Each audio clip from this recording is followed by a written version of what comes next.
Hello, Katden lovers and Katden followers. Abay, totoo nga, Catherine Bernardo, Alden Richards, magkasama sa isang legit di pagkalagis ng bench sa mga updates po natin. Thank you so much. Marahil hanggang sa ngayon po ang mga Katden fans ay hindi pa rin nakaka-get over sa kilig na handog ng mga Katden mula po nung naipalabas or nagkaroon tayo ng chance na mapanood ang live events po ng bench.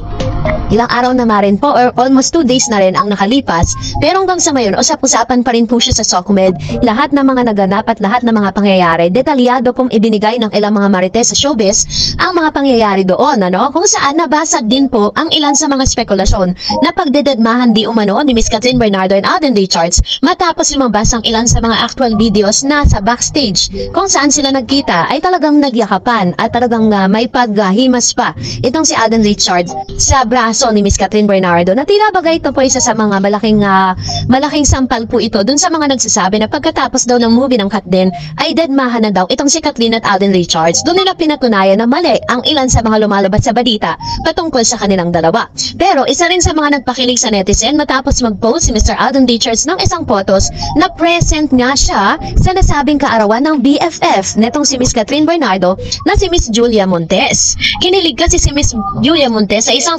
surprise birthday party or bonggang surprise birthday party ni anihanda ni Coco Martin para sa pinakamamahal niyang si Julia Montes na nagdiwang ng ika-30th birthday last March.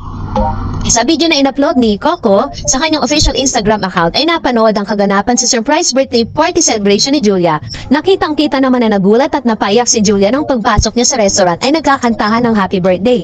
Hindi nga agad nakapasok ang aktres sa loob dahil naging emosyonal na siya, kaya nilapitan na siya ni Coco na may dalang malaking bouquet of flowers. Pero natuwa po tayo kasi ito po yung isa sa mga video clips na kumakalat at confirmation na naroon nga si Mama Min at she's wearing a black dress.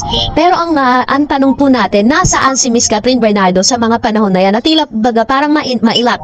Si Mama Min lang yung nakita natin sa video, pero according sa ilang source, naroon din si Miss Catherine. Kasi nga naman, di ba, BFF niya po itong si Miss Julia. At sa lahat po ng mga special occasion at yung pinaka-birthday nga ni Miss Julia, makakalimutan ba ni Miss Catherine? Matatandaan po ninyo si Miss Catherine Bernardo po isa sa mga supporters po ni Julia nung nagkaroon po ng movie. Si Alden Richards at si Miss, si Julia Montes, yung 5 breaks up in a romance, if kung tama po yung sabi ko. And nakita natin si Miss Catherine Bernardo doon. And doon nga, napatunayan po natin na talagang present nga si Mama Min na imposibleng wala si Miss Catherine. Kaya naman pala, sabi po ng usap-usapan sa sa X at sa Twitter, na tila baga nagmamadali di umanong umalis si Miss Catherine at si Alden Richards during those times kasi nga meron pala silang party after. And nakita natin na parang may video po si Mr. Alden Richards na may hawak siyang flowers na binigay sa kanya ng kanyang mga fan, isang orchid flower na favorite ni Mr. Alden na nilagay niya po sa kanyang kotse. Ayun, tatantuwa po ilang mga fans. Dito po kasing confirmation ng din si Piolo na kung saan is present din po dun sa bench party, At talagang masayang-masayang ilang mga Katden fans. Sana lang lumabas din yung ilang mga photos na naroon nga si Miss Catherine kasama ni Alden. So, dahil dyan mag-celebrate tayo. Dahil unti-unti naman lumalabas ang katotohanan. And for that, magbasa tayo ng komento ninyo. Unahin natin ang komento mula kay... Sino to? Si BKMD9MO. Dapat umamin na si Catherine na may boyfriend na siya. Parang underdog si Alden. Siya na binasted siya pa, kinakawawa at nilalaik kaya siya manggagamit. Parang may gusto naman talaga siya kay Catherine. So si Catherine ang paasa ng fans. Kasi dapat aminin na nila na mayor na bumalik na siya sa dati niyang boyfriend. Kawawa si Alden. Iniisnab si Catherine. Iniisnab ni Catherine. Talagang din na deadma. Niya to the max si Alden. Matapos silang suportahan ng gusto ng mga fans. Di man lang niya magpakita ng at least nagbabatian sila. Si Alden kasi panay tingin sa kanya, siya naman di naman tumitingin. No, last time is naipaliwanag ko na po sa inyo kung bakit ganun po yung kanilang diba, pinakita. And alam ko po na mas naliwanagan po kayo doon. Sabi ni Miss Benga Susena, actually sa totoo lang, isang hindi naman kasi love team ang Katden. Naging leading lady at leading man lang sila sa isa't isa dahil sa movie na nagkataong tinangkilik ng mga manonood dahil sa kanilang solid na chemistry like Ding Dong Dantes. Alos lahat ng leading lady ng ABS na kaparehan na niya. At nagkataon din naman na pareho pa silang single kaya maraming nangangarap na mga fans na maging sila ngayon. Na kay Alden na lang yon. Kung niligawan niya si Kat at kung magugustuhan din naman siya ni Kat. Kasi si Catherine sa ngayon sigurado, madami ang manliligaw kaya malaya siyang mamili kung sino ang manliligaw niya. Kung magugustuhan niya. Pero yung isipan niya ng mga tao nang iiwasan ng dededmahan. Para ano? Bakit? Napakababaw namang nag-isip ng mga yan. Which is true, di ba? Na parang, yun nga yung kasi nagsisirculate ng news. Pero, we prove na po natin na talagang fake news po yung nagsasabi, nagdedmahan sila. Dahil sa backstage, ay may yakapan at may himasa na naganap, diba? Ayun po yung talagang nagpalakas sa loob ng maraming mga netizen. Na tapos, nailabas natin yon, no? So, kung niligawan niya si Kat, at kung magugustuhan din naman siya ni Kat, Catherine ngayon, sigurado na madami maniligaw, kaya malaya siyang mamili kung sino maniligaw niya. Magugustuhan niya. Pero yung isipin ng mga tao na iniiwasan deadman, para ano, bakit napakababaw mag-isip ng mga ganyang klase ng tao. Sa bench passion, napaka-professional tingnan ng Kat din. Si Kat, lady na lady ang galaw. Pati is the way ng pakikipag-usap niya sa mga lumalapit sa kanya, hindi siya papansin. Kahit na, sa totoo lang, sila ni Alden ang superstar sa lahat ng rumapa doon. At makikita mo na talaga kay Kat ang pagiging solo era niya. Ayun. So, ito naman yung kanyang komento. Ang pinakamaganda lang doon is talagang nadala ni Miss Catherine Bernardo yung sarili niya, no? Kahit ang dami po talagang mga nanlalait sa kanya sa sockmate. Sabi ni Joel Lopez, kaya sabay silang umalis kasi wala na sila. Busted na si Alden. Pero kung okay naman kay Alden, ano naman, ang daming babae nagpakandara pa sa kanya at magaganda pa. Yun. Ito naman nasabi ni Sir Joel Lopez sa kanyang komento, ano? And until such time na magsalita po, or kung friendship lang talaga may offer sa kanya ni Miss Catherine, mas okay lang din naman. At least, diba?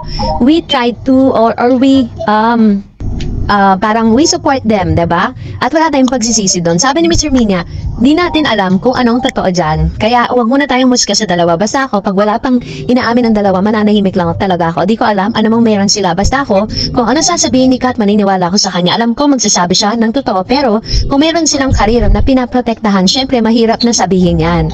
And sabi ni Miss Mary, sa akin, narespetuhan lang natin kung ano talaga landas sa tatahakin ni Miss Catherine.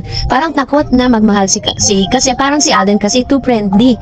Isa sa mga girls, kaya sakit sa dibdib kung siya ang mahalin ko ng mga fans nang nagsiselos para kay Kat. Kaya sana Alden, iwas-iwas sa mga girls para hindi magdalawang isip si Kat sa'yo. Ito naman po ay opinion din ni Ma'am si Mary, at napapansin niya. Pero yan talaga si Alden, parang lahat, niya, friendly, lahat mahal niya. Sabi ni Mr. Renato Sayan, we Kat din fans.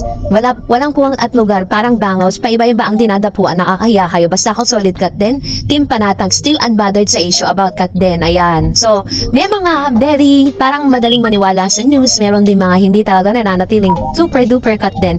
At isa rin sa Mr. Renato Saya na naka-witness doon po sa Canada. Sabi na sa Miss Raquel Bersosa, yung abante na yan, makadangil yan. May nag-aaway, may mga away na sa akin dyan. Tawa na lang ako. Palagay ko, Misares, nandun si Catherine sa birthday ni Julian. Nandun din po si Dimple Semana. Magbe-best friend silang tatlo. Kaya lang walang picture sa birthday ni Julian. Si Coco Martin mismo ang nakiusap na wag magpa-video pa picture sa party. Private daw ang mga kuha. Ayun. Basta kami, #Team Panatag Kat din. Ayan. Totoo yun. Kasi there are times na may mga party po sila na talagang mas gusto nila na parang lang, private lang. Kaso nga lang, syempre, hindi maiiwasan na may mga naglalabasan ding video. Sabi ni Miss F1, true, si Coco at Julie may alam sa buhay ni Alden. Kaya close silang tatlo. Pero hindi si Catherine ang pinipilit nilang magrelasyon. And sabi ni Miss Red Beach, suot ni Kat ang jacket ni Alden sa TikTok with SB19. Jacket ni Alden yun, 100%. At magkasama sila at the same time with SB19 dahil sa mga picture ay same place. Ayan, ito naman yung kanyang comments with regards to this. May nakita ko nga, and then I tried to, parang pinagkumpara ko yung suot nilang dalawa. May magkakaparehas nga po. Dun po sa jacket na sinuot ni Mr. Alden Richards during yung kanila pong performance ng SB19. Diba? Tas yung kay Miss Catherine. Sabi ni Miss Norina Gonzalez, pag nasa runaway ang mga models, poker face kaya di natin pwede expect na naglalampungan sa stage ang Kat din. Tama kami sa bench and endorsement. Kaya reasonable lang na ganun ang galawan. Hay nako, dapat isip-isip din tayo mga fans. Be reasonable, diba? Yan po yung in-explain ko sa inyo. Diba may kita mo parang poker face silang lahat, diba? At talagang sentro lang talaga nila yung kung ginagawa po nila.